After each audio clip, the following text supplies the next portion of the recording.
तुम्हारी भी।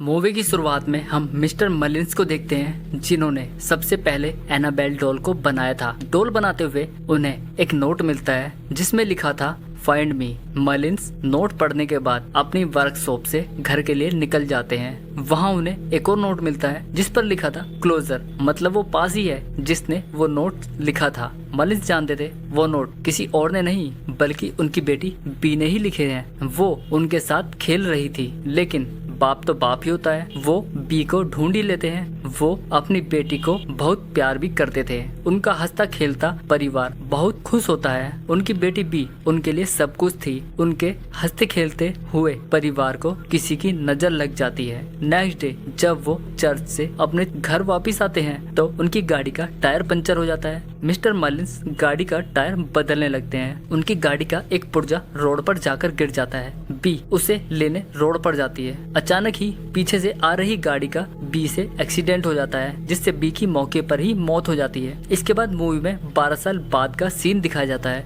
जहां पर एक बस में एक सिस्टर के साथ कुछ बच्चों को देखते हैं। वो मिस्टर मलिन्स के घर जा रहे थे। दरअसल जब से मिस्टर मलिन्स ने अपनी बेटी को खोया है, वो बिल्कुल अकेले हो गए थे। तब बस का ड्राइवर पादरी उन्हें बताते हैं मिसेज मलिन्स का जब से एक्सीडेंट हुआ है वो घर में ही रहती है, तुम्हें उनकी देखरेख करनी होगी। कुछ ही देर बाद सब लोग मिस्टर मलिन्स के घर पहुंच जाते हैं। मिस्टर मलिन उनका स्वागत करते हैं। उन लड़कियों में एक बच्ची जैनिस अपाहिज भी होती है। घर अंदर से बहुत सुंदर होता है, जिसे देखकर सब लड़कियां बहुत खुश हो जाती हैं, क्योंकि उन्होंने कभी इतना बड़ा घर नहीं देखा था। मिस्टर मलिन्स उन्हें अपना रूम दिखाते हैं और सभी बच्चों के रूम ऊपर फर्स्ट फ्लोर पर थे। तब सिस्टर बोलती है क्या मैं और जैनिस यहाँ नीचे रह सकते हैं? मिस्टर मलिन्स उन्हें एक ऑटोमेटिक चेयर दिखाते हैं जिसे उन्होंने अपनी पत्नी के लिए बनाया था, जिससे जैनिस आसानी से ऊपर जा सकती थी। जैनिस उस चेयर पर बैठकर आसानी से ऊपर पहुंच जाती है। तभी हम जैनिस के पीछे एक परछाई देखते हैं। वो अगले ही पल वहां से गायब हो जाती है। सभी लड़कियां अपने रूम में जाकर अपने अपने बेड चूज करने लगती है। वहीं एक रूम के बाहर 5 साल, 6 साल और 7 साल लिखा हुआ था और वो रूम जैनिस खोलने की कोशिश करती है। मिस्टर मलिन उसे बताते हैं ये बंद है और हमेशा बंद ही रहेगा। इसके बाद हम सिस्टर को देखते हैं। वो अपने रूम में होती है। तब उसकी नजर वहाँ पर एक विंडो पर पड़ती है। सिस्टर उस विंडो को बंद करती है, लेकिन वो विंडो दोबारा खुल जाती है। सिस्टर दोबारा से विंडो को बंद करती है, लेकिन वो विंडो फिर से खुल जाती है। अचानक ही सिस्टर के पास नैन्सी भी आ जाती है और वो बाहर जाने की परमिशन मांगने लगती है। उनके हाँ करने पर सभी लड़कियां बाहर जाकर खेलने लगती हैं। ये सब जैनिस अपनी खिड़की से भी देख रही होती है। उन्हें खेलता हुआ देखकर जैनिस को बहुत बुरा लगता है, क्योंकि वो चल नहीं सकती थी। वहाँ पर फिर से हम नैन्सी के पीछे एक साय को देखते हैं। उसी रात में सभी लड़कियां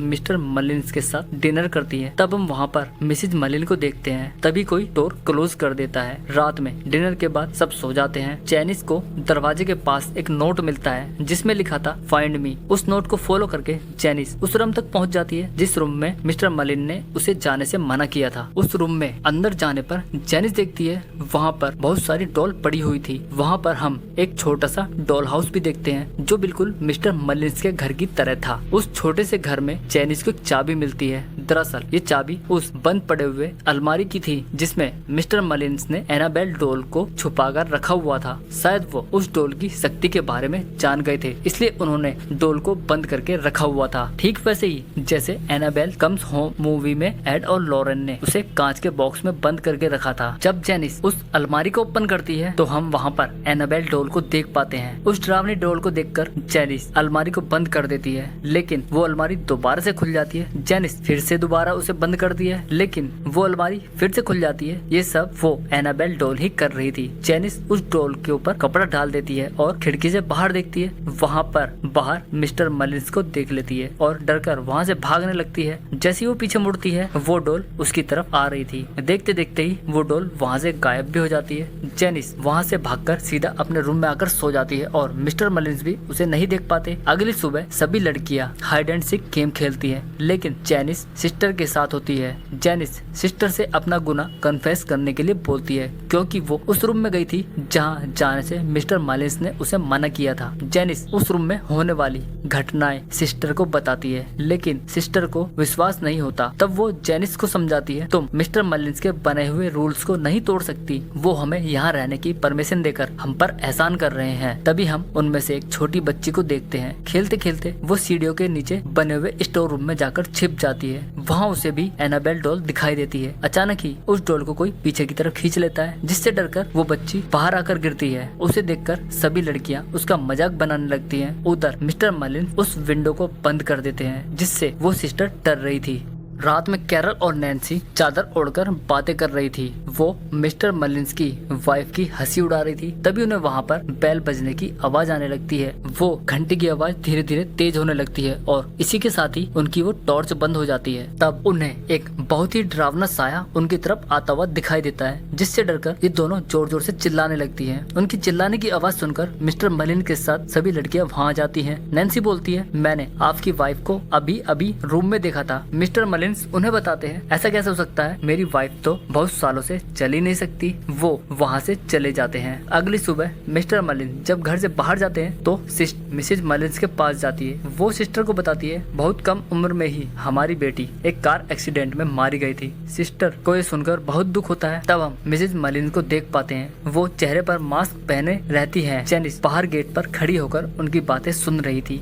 बाहर उसे एनाबेल के साथ बी की फोटो मिलती है। वो उस फोटो को अपने साथ ले जाती है। रात में जेनिस फिर से उसी रूम में पहुंच जाती है। उसके पीछे पीछे वो छोटी बच्ची लिंडा भी वहां पहुंच जाती है। लिंडा एक टॉय गन से एनाबेल के चेहरे को हिट करती है, जिससे वो डॉल लिंडा को बुरी तरह से घूरने लगती है। उससे डरकर लिंडा वहां से बाहर भाग जाती है। अब रूम में जेनिस अकेली रह जाती है। अचानक से गेट बंद हो जाता है। तभी वहाँ पर जेनिस मिस्टर मलिन्स की बेटी बी को देखती है। जेनिस उससे बोलती है, तुम्हें क्या हुआ है? बी बोलती है, मेरी मदद करोगी? जेनिस उससे पूछती है, तुम्हें क्या चाहिए? बी एक खतरनाक साया बनकर बोलती है, तुम्हारी रूह। इसी के साथ ही वो साया जेनिस को घायल भी कर देता है। जेनिस वहाँ से बाहर भाग जाती है और जोर जोर से चिल्लाने लगती है। वो अपनी ऑटोमेटिक चेयर पर बैठकर नीचे जाने लगती है, लेकिन वो चेयर दोबारा से उसे ऊपर ही ले आती है, जिसके बाद वो साया जेनिस को छत से नीचे फेंक देता है। अगली सुबह मलिन्स उसे हॉस्पिटल से लेकर घर आते हैं। घर वापस आने पर जेनिस सिस्टर को बताती है, इस घर में कोई साया है जिसने मुझे ऊपर से नीचे फेंका था। वो मुझे मारना चाहता है, उसे मेरी रूह चाहिए। फिर सिस्टर जेनिस को समझाती है, तुम सबसे पावरफुल और स्ट्रॉन्ग लड़की हो। रात में मलिन्स बात करते हैं। मिस्टर मलिन्स को ये लगता है कि ये सब एनाबेल ही कर रही थी।